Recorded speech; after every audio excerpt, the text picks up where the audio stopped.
quando as mães negligenciam o abuso aos filhos. Vítimas têm que estar à vontade e se sentir confiantes, ou seja, tem que ter uma certa confiança para contar realmente o que aconteceu com elas? Faria, tem sim. E é o que muitas vezes não ocorre com as crianças. Por quê? A gente não pode julgar aqui os pais, a mãe, tudo, mas a criança, muitas vezes, quando ela sofre um abuso de uma pessoa que é da confiança da família, que faz parte da família, que é a maioria dos casos, viu, gente? O abuso, ele vem ou de pai, padrasto, irmão mais velho, tio ou tia, tá certo? Primos, vizinhos, amigos do pai ou amigas da mãe. Que frequentam, né, que frequenta a gente de confiança. Tá? A criança, ela fica constrangida, ela se sente culpada, tá? Ela cria uma culpa nela de que, bom, será que fui eu que atraí aquele sujeito? Eu não posso falar. Ou às vezes, o adulto, ele chega na criança e chantageia mesmo. Ele fala assim, Faria, ó, se você contar para sua mãe, eu vou matar sua mãe e vou matar seu pai. Eu já vi casos desses. Então a criança não faz, tá? Chantagem mesmo. Então, quer dizer, os pais, a mãe, os cuidadores, eles têm que criar um elo de confiança com as suas crianças, tá? Porque às vezes o abuso pode ocorrer na escola, pode ocorrer na casa do amiguinho, na casa da titia, de algum parente. Então tem que ter essa confiança para que a criança possa se abrir. Inclusive, Fernando, eu vejo vários casos de pessoas que não conseguem, ali na adolescência, quando jovem, relatar esses casos. E aí quando vai pegando maturidade, aí passam já com uma idade avançada, aí que relatam lá na frente o que aconteceu. Exato, porque aí a bomba relógio já explodiu, Faria. Tá? Porque isso é uma bomba, esse trauma é quase igual uma bomba relógio que tem um prazo para explodir lá na frente. E a hora que explode vem na forma de cânceres, vem na forma de depressão, de transtornos mentais, transtornos afetivos. Tá? E a hora que chega no nosso consultório, no consultório de um terapeuta, de um psiquiatra, o que acontece? A pessoa aí começa a relatar. E aí os profissionais já vão começar a identificar a causa desses problemas atuais. E tem que ter toda uma estratégia ali para fazer com que a pessoa se abra, né? Principalmente crianças, né? Exatamente, Fábio. Então, quer dizer, você tem que criar empatia. No caso de criança, por exemplo, que está ali no começo, tudo, você tem que criar uma estratégia de empatia, colocar no lugar, fazer um relaxamento com a criança, tá? Que é um começo de uma hipnose. O que é hipnose? É um relaxamento profundo.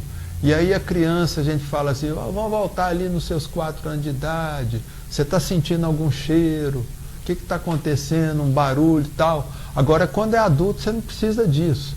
O adulto, ele lembra, então vamos voltar. E aí aquela coisa, a gente faz uma espécie de catarse na pessoa. Aí a pessoa chora, põe tudo para fora. A hora que ela põe tudo para fora, identifica tudo, e conscientiza de todo aquele abuso, do ódio que ela está carregando, tanto da pessoa que abusou, quanto da pessoa que negligenciou, muitas vezes a mãe, em relação ao pai ou padrasto, tá certo? E o ódio próprio que a pessoa tem também, tá? Aí já está no começo o quê? Da cura. E o que é pior, né, Fernando? Porque geralmente a criança tem aquela figura do pai, que é o mais próximo dos casos de abuso, né? É a figura do pai como protetor dela. Exato. E deixa, ela mistura ali, porque vira uma bagunça na cabeça dela, por saber que ele é o protetor, e não vai saber muito bem diferenciar se está tendo um abuso ou não. Então, porque aí que está o problema, Faria. Porque o abuso, muitas vezes, ele dá prazer. Olha bem. E é isso que gera culpa na criança. Tá? Porque o abusador, geralmente, ele não vai com violência. Tá? Ele começa ali com a mão, tocando as partes genitais da criança, e aquilo ali naturalmente, gente, dá prazer para a criança, tá? E é isso que causa o trauma, tá? Então, às vezes na vida adulta, por exemplo, aquele pai, a criança, ao mesmo tempo que ela tem prazer, ela sente ódio dele também, tá? E aquilo ali vai afetar o quê? O relacionamento que ela vai ter com os futuros namorados, noivo, marido, seja lá o que for. Tá certo? Ela leva isso para os relacionamentos? Ah, leva, completamente. E tem uma coisa, viu, que a gente chama de imagem fantasmática, que é uma questão psicológica na pessoa. E quando a pessoa, muitas vezes, está casada com o marido é bom, tudo, mas aí o marido fala uma determinada coisa com a mulher, a imagem fantasmática daquele pai que abusou aparece na frente do marido. E a mulher ali, ela já, sem saber porquê, ela toma nojo daquele marido. Tá certo? Essa que é a palavra correta. Então, quer dizer, traz uma série de transtornos psicológicos. Com certeza vai complicar o relacionamento Complica dos dois demais, ali, né? causa muitas vezes separação, viu? E às vezes a gente leva para o consultório, eles vêm no consultório nos procurar, a gente tem que fazer uma terapia com o marido junto com a esposa, mostrar para a esposa que o marido não é o pai, tá certo? Aí às vezes o marido ali fica sabendo que o pai abusou da esposa, entendeu? Ele nunca ficou sabendo, ou às vezes foi um tio. Fernanda, a vítima adulta, ela sabe, mas a criança sabe diferenciar entre o carinho e o abuso ali naquele momento? Aí que está o problema, Faria. Porque todo abuso começa com carinho. É muito raro chegar uma pessoa para abusar e já chegar com violência, tentar penetrar a criança. Primeiro que não dá conta, não é fácil, porque a criança está ali. A pessoa tem a noção de lógica. E aí a criança gritaria, tá? Aprontava aquele berreiro. Agora, o abusador, ele é muito sutil. Ele começa o quê? Ele começa a encantar a criança com brinquedos, com presentinhos, passo tá certo? A passo, né? Põe no colo, fica brincando ali, ó. Uma brincadeira que eu detesto quando eu vejo gente fazendo isso. Ah, dê aqui um biguinho bonitinho. Aqui um biguinho, deixa o titi ver um biguinho, tá? Então, senhoras mães, quando alguém, algum parente, algum tio começar com essa brincadeira de um biguinho, fica alerta, tá? Porque de um biguinho para descer para baixo é uma questão apenas de 15 centímetros, 10 centímetros só. Tá certo? De oportunidade. Isso, aí eles começam brincando aqui, tocando a criança no colo, tá certo? Então, muito cuidado, tá? A criança, tio, primo, não tem que ficar pondo criança no colo. Então, as mães têm que ser chatas nesse ponto, tá? A hora que vê ali um padrasto, um avô, até avô, começa com brincadeirinha de mão, com a criança no colo, alto lá. Tá? Vem cá, minha filha, disfarça. Vem cá, minha filha, vamos aqui brincar aqui. Então a mãe tem que ficar atenta com isso. Fernando, e tá? Claro que a gente não pode generalizar, claro. Mas a gente vê tantos casos que acontecem por aí afora, né? Que a gente pensa nunca acreditar. E a própria família que às vezes está envolvida no processo, né? Claro. Fernando falou agora do avô também. Muita gente, também. Meu avô não faz isso, o meu não faz. Gente, acontece nunca demais. Pode dizer, porque tem vários casos que relatam abusos de pais, de padrastos, de companheiros, de avós, de primo, vizinho. São casos naturais, né, Fernando? Exato. E que as pessoas realmente têm que acender o sinal de alerta ali e ficar atento com relação aos filhos. E o Faria aqui, ele sabe disso porque trabalhou como policial há muito tempo na segurança pública. E atendeu muitas ocorrências. Atendeu muitas ocorrências. Então ele sabe o que ele está falando aqui. Você entendeu? Então a gente tem que ficar muito atento, gente. Mãe tem que ser enjoada, mãe tem que ser exigente, tem que ser atenta, viu? Por isso que é importante também, igual eu falei já em outras ocasiões, não ficar pondo a criança para dormir no meio da cama. Tá certo? Porque isso aí pode despertar uma libido na criança também, fora de hora. Com certeza. Tá certo? Bom, Fernando, e qual que é geralmente a reação da mãe ao saber do abuso ali que está sendo cometido, tanto quanto com o menino ou com a menina, geralmente é mais com a menina, com a filha, claro, né? Mas acontece de casos com o filho também. Como que é a reação da mãe? Depende da mãe, Faria. Quando a mãe é uma mãe, vamos dizer assim, independente, tudo, naturalmente a mãe vai ficar brava, tudo, vai tentar averiguar e querer descobrir o que é. Agora, quando esse abuso é feito muitas vezes por um padrasto, quer dizer, às vezes o companheiro da mãe, ele não é nem casado, é um padrasto, tá? Aí essa mãe, se ela tem, por exemplo, uma independência financeira, e é uma mulher já de um certo nível, ela mete o pé no traseiro, ainda denuncia ele, ainda processa o sujeito. Tá? Agora, quando é uma mãe que não tem autoestima...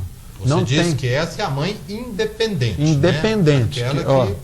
Que tem uma independência financeira, uma independência emocional. Total, quer dizer, né? Uma mãe que tem autoestima, que ama a si própria. Agora, quando é o contrário? Quando é o contrário, o que acontece? Ela primeiro vai falar, mas minha filha, será que não é mentira que você está inventando? Mas esse homem é tão bom para mim, olha só, bom para mim. Tá? Ele me ajuda, me satisfaz. Você deve estar confundindo. Está confundindo.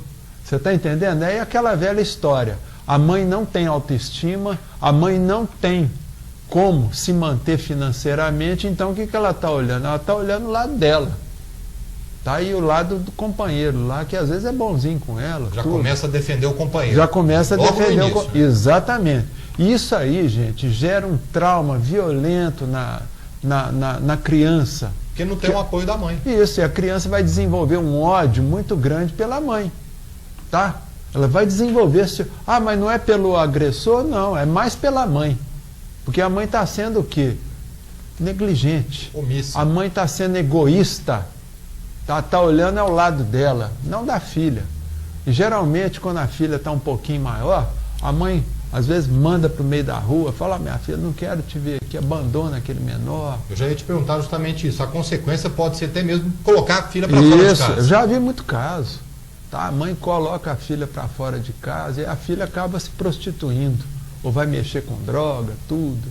Você está entendendo? Então, quer dizer, é um sofrimento pungente para a pessoa que sofre o abuso. Essa questão da dependência, e aí a mãe quer favorecer o lado do companheiro, pode ser muitas das vezes, e é muitas das vezes até financeira, né, Fernando? É financeira, tá? É financeira e emocional também, porque existe muita mulher que é dependente emocional do homem, tá? Por quê? Porque ela não se ama, ela não tem autoestima, aí ela joga toda a expectativa da vida dela em cima do homem. Aí se esse homem for um canalha, ela vai começar a relevar. O sujeito pula a cerca, ela finge que não está sabendo. O sujeito está lá deitando com a filha ou com o filho, ela finge que não está vendo. Tá? Às vezes até sabe, mas finge que não está vendo. Seria outra pergunta interessante, Fernando. Tá. Porque muitas das vezes a gente sabe de casos que as mães, elas presenciam, sabem o que está acontecendo, quando até não estão vendo o caso acontecer, e aí ela não se coloca na situação de denunciar aquele abuso que está acontecendo, que ela está vendo, que ela está presenciando. Exato. É pior ainda, né? É pior ainda, viu, Faria? E isso aí acontece muito nos casos, viu, que os pais dormem junto com os filhos. Às vezes o sujeito está ali deitado, a filha no meio, criança de 5 anos, e aquele pai fica ali, ó, abusando da criança. E a mãe vê, fala nada, fica quieta. Está entendendo, Faria? Então isso é um comportamento, gente, vocês me perdoem falar isso, mas eu vou falar nojento, abjeto. Tá certo? Se fosse num país civilizado, um país adiantado, essas pessoas teriam todo o rigor da lei contra elas. Com certeza. Agora no Brasil é cheio de maquiagens, a nossa justiça aqui é uma burocracia. Você que trabalhou no Conselho Tutelar, você vê a dificuldade que as conselheiras tutelar têm de acionar o quê? A justiça, ir atrás de um juiz, atrás de um promotor. Não é isso, Faria? É verdade. Então, é uma dificuldade tremenda, inclusive. Então, quer dizer, a gente aqui, então a gente tem que fazer o seguinte, procurar fazer o que nós estamos fazendo aqui agora. Tá? Isso é utilidade pública. Alertar. Alertar as mães, chamar atenção. Alertar os filhos, alertar quem? Os pais, e alertar também os abusadores. Tá? Então, é verdade.